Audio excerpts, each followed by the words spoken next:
Welcome to the Pre-Snap Podcast presented by LineStar. Alongside Tyler Wiemann, I'm Shannon Sommerville, and we've got your top NFL player prop bets for Thursday Night Football. It is Week 16 in the NFL now, and we've got quite the showdown this Thursday night in the AFC West. The Denver Broncos going to Los Angeles to take on the Chargers in a game that will have a lot of playoff implications. The Denver Broncos, of course, can punch their ticket to the playoffs with a win. Meanwhile, the Chargers will get in with a win, plus a Colts win and tie, and a Dolphins loss or tie, and a Colts loss or tie, Tyler. So we've got some playoff implications on the line here. What's your initial impression of this matchup before we get into our injury report, prop bets, and touchdown calls?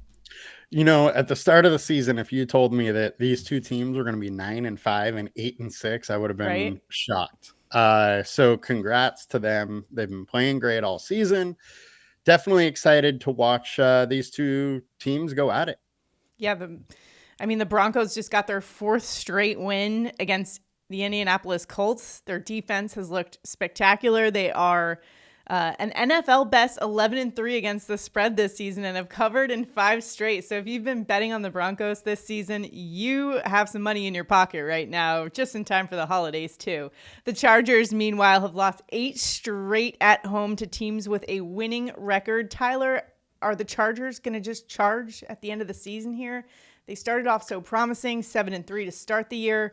They have been just hit with the injuries, though. That's going to be a key in this one. And we'll talk about the injuries before we get into this, because from a handicapping perspective, of course, it makes a huge difference. And as we're looking at this Thursday night showdown, in general, this is a very tough prop market. As we both talked about as we were planning this show, we kind of looked at the board and we were both like, this is going to be a tough one in terms of picking out player props. What's your best advice here?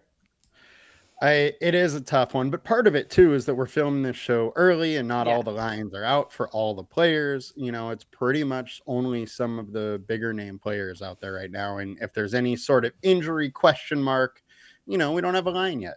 Yeah. And our theory, of course, here is we want you guys to hop on these player props right when they come out with them, so you can hop on a nice line, get a nice line for yourself there. And then if there are some that come out later this week, we will drop those into the comments. We are using the PropsAI tool on the LineStar app. That's the tool that helps us find the best value in the prop market. We'll be referencing it throughout this video. So if you'd like to check it out for yourself, you can at LineStarApp.com. Also, make sure to check out our picks that are available on Underdog, Sleeper, CHALKBOARD, and ParlayPlay. And if you don't have those apps, you can download them and use the promo code LineStar to get a deposit match. Plus, you'll also get 1 free month of the LineStar app. So it's a good way, if you've been interested in checking out the PropsAI tool for yourself, to take it for a free test spin. That's a way to do it. The links to that are below. Also, please do us a huge favor. It's the holiday season. If you're in a giving mood, give us a like here on the video and subscribe to the channel. Also comment below. If you do those 3 things, you are automatically entered into our prop bets contest. So if we go 3-0, one randomly selected commenter will win $50, some nice money in your pocket. Of course, as we head into the holiday season here, if you want to get your co-host some nice gifts, Tyler, I'm just saying, I wear a size 7 in shoes, big fan of Nike, just saying. Got to throw that out there. All right, enough of that. Let's get into the injury report, and then we'll get into our prop bets. Let's take a look at the early injury report for the Chargers. Now, Justin Herbert was limited with an ankle injury, so that's worth noting. Tight end Will Dissly did not play. I'm kind of basically listing the players that were given a DNP designation, meaning if they were to practice, they did not play. Will Dissly, of course, cornerback Cam Hart. We got an offensive lineman, DNP, Elijah Molden, and another defensive lineman there, a DNP. For Denver, cornerback Pat Surtain was on the injury report with an ankle injury, but he was a full participant. So keep an eye on that one. But another big one here was defensive lineman John Franklin Myers. He was a huge impact player in that win over the Colts. He just put a ton of pressure on Anthony Richardson in that game. So if he doesn't go, that's definitely an area where Denver Broncos will be weakened. Defensive tackle DJ Jones, as well as DNP with a finger injury. Running back Jaleel McLaughlin, DNP with a quad injury, and cornerback Riley Moss, also a DNP with a knee injury. So those are things we need to take into account as we're looking at the player prop market. First, we're going to give out LineStar's PropsAI pick of the night, and then Tyler Tyler and I will each give our favorite picks of the night. So let's start things off with former Georgia Bulldog rookie wide receiver Ladd McConkey over 65.5 receiving yards. This had gone up to about 67. It's come back down to 65.5. Listen, I think offense might be hard to come by. These are two of the kind of best defenses in the league. Chargers have been good, although they've got picked apart a little bit last time. But Ladd McConkey is one that can get it done regardless of who he's playing. LineStar's projection here, 75.7, consensus at 70.2. And in fact, Ladd McConkey averaging 67 receiving yards per game. He's been over 65 3 of the last 5, and going up against a Denver defense 24th actually in pass defense DVOA versus wide receiver ones. I'm kind of considering McConkey wide receiver 1 at this point because he's just been such a reliable pass catcher and kind of a number 1 option there for Justin Herbert.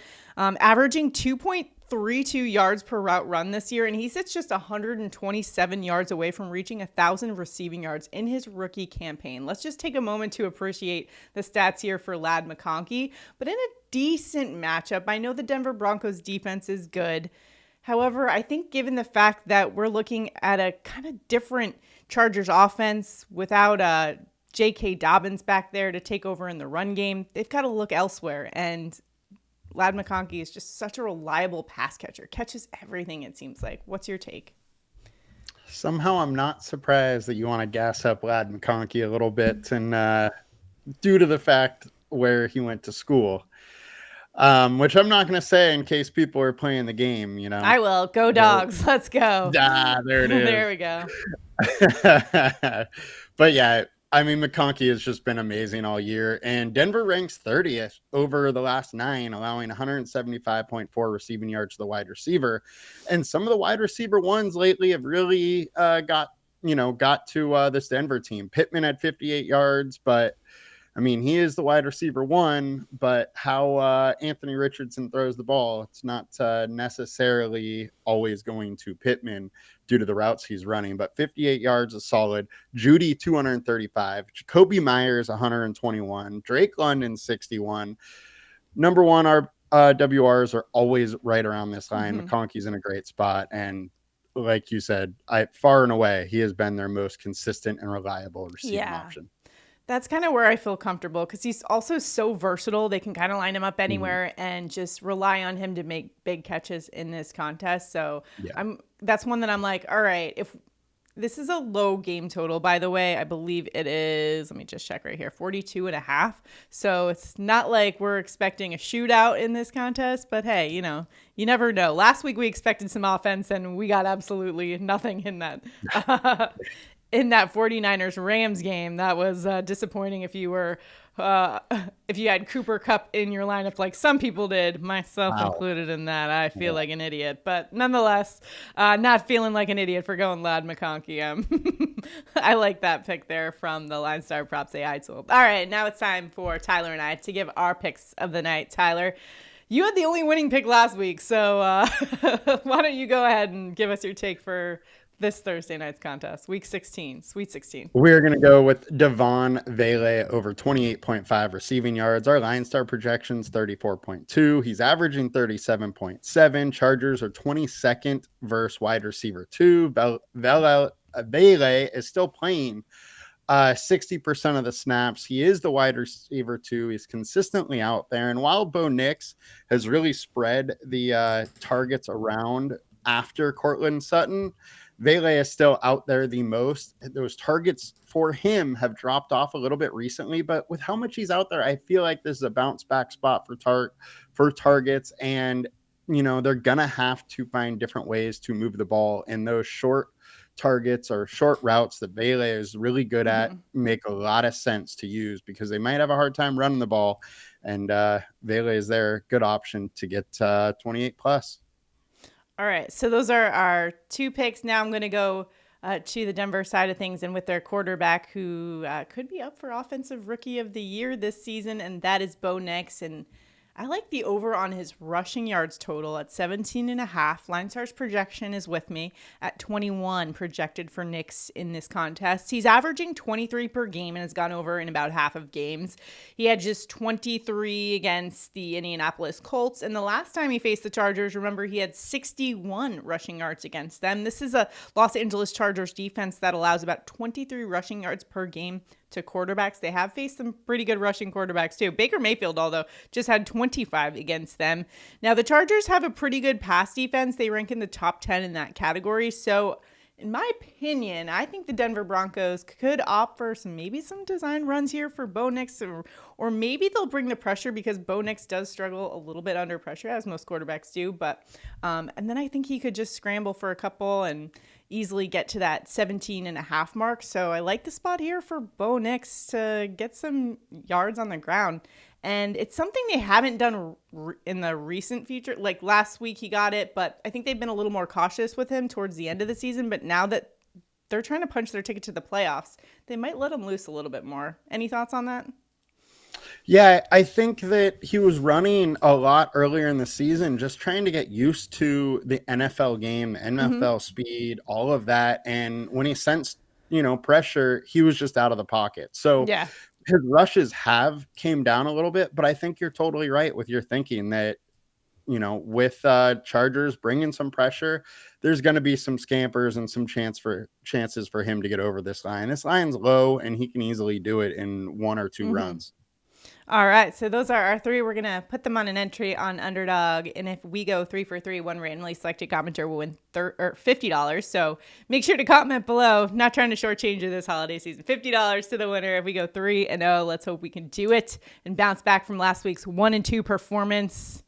I'm disappointed in myself. Cooper Kupp just did not deliver on 0. Oh, man. Hey, that was rough. Just all cardio team. He ran like 4.7 miles or something during the game. That game, for those of us that bet on, or had fantasy players in it, I was fortunate enough that I had Cooper Kupp, but I also had like a lot of the Lions players who went off. So I managed to sneak by in my season-long fantasy. But I got lucky with that one, I think. But hopefully he'll have a better week this week for those of you who have them as well on your fantasy squad.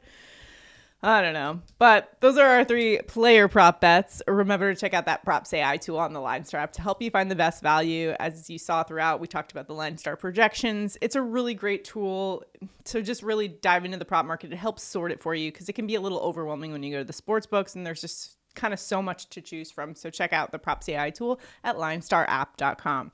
Now it is time for touchdown calls of the game. Tyler, where are you headed for an anytime touchdown Thursday night football in this AFC West showdown?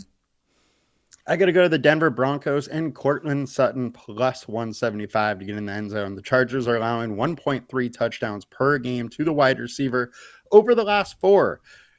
And then WR1 versus the Chargers has allowed 5 TDs in the last 5 weeks. Add in the fact that Sutton is the clear top option. He has 6 red zone targets over the last 4 weeks that leads this entire game in red zone targets, and you can get that at a value of plus 175. Sign me up. All right, Courtland Sutton for an anytime touchdown. I like the call there. For mine, I am going with Javonte Williams at plus 170. Listen, I think these are 2 top red zone defenses. Touchdowns are going to be hard to come by, so I'm going to go with the Denver Broncos running back here. I know that he's under-delivered for the Broncos fans out there. However, just 4 touchdowns on the year, but 18 red zone tries over the last 8 weeks, the most of anyone in this game. Second most is Gus Edwards, and I think he gets in the end zone. Like, to me, those numbers mean he's due for one in this one, and the Los Angeles Chargers are 16th in rush defense DVOA, which is pretty mediocre if you ask me. So my money's on Javonte Williams to punch one into the end zone in this one in LA. What do you think, Tyler? Javonte Williams. I think something interesting about that one is when you went over the injury report, you had Jaleel McLaughlin did not practice. Yep. If that, stays true, then it only helps Javonte Williams, chances to get in the end zone. While while McLaughlin's not playing, a Mm-hmm. ridiculous amount of snaps, he's still taking, say, 30-ish%. Yeah. And still has 4 touchdowns on the year, which matches Williams. So just Yeah. adding, a little more value to Williams. All right. So those are our touchdown calls. Let us know where you're headed in the anytime touchdown department in the comments. We're all trying to help each other out and beat the books. And let's talk about this game as a whole here. We've got the Los Angeles Chargers, who are the favorites by just 2.5 points in this one, though. Denver Broncos are the one that are the hotter team right now, though. So Tyler, how are you playing this one? And a home game in LA isn't necessarily a home game. So very good point. It's an interesting spot here. From just a fan of football's perspective, I'm excited for this game. 2 division rivals. Yeah. It's going to be a tough one, likely a close game. As normal, I'm not going to play either sides, but yes. Worth noting. I would stay away. I gotta just leave Denver a little bit. I think altogether they're a little bit better team right now than the Chargers. This was supposed to be a total rebuilding year for the Chargers. I mean, also the Broncos, but more so for the Chargers in my eyes. Yeah. When I look at these teams, I think the Chargers can put together a good defense. They've got some good pieces there, but I think they've really fallen off since J.K. Dobbins went out, and they haven't been able to really establish a run game in this one. So that's where my biggest concern is with the Chargers, and just getting that offense kind of together against one of the best defenses in the NFL. So when you look at, I think everything, I got to lean Denver Broncos in this one. So I think they got embarrassed at home last time by the Chargers. They're going to be out for a little revenge in this one. I know it's a tough turn for them going to LA on a short week, but I think if anyone could get them back on track, it is Sean Payton. And right now, they're just the hotter squad. And from a betting perspective, they're the one that's made you more money this season. So sometimes it's just got to go with what your wallet says. So let's go Denver Broncos here. I wish the Chargers would just totally give up on Gus Edwards. I mean, he's just not cutting it. Right. They just need to move on. Maybe sign CEH, who was just released from the Chiefs. Yeah, just doesn't have the same burst. Guys dealt with a ton of injuries, so I guess that's kind of to be expected there. But they really miss J.K. Dobbins there as a running threat there, and they just haven't been the same. So until I can see them put the pieces together back on offense, I know they've got some pieces in Lad McConkey, and they've got the building blocks, something to be excited about if you're a Chargers fan. But for this particular matchup, I think I would, if I were going to bet the sides, I probably would go with the Denver Broncos and take the points in this one. All right, so those are our reads for all of the game. Let us know what you guys think in the comments. At the end of the day, we're all just trying to help each other out and make the best decisions possible in the betting market so that we can all go out there and beat the sports books this week. Good luck, everybody, in your Thursday night betting. We'll see you guys next time. Have a good one.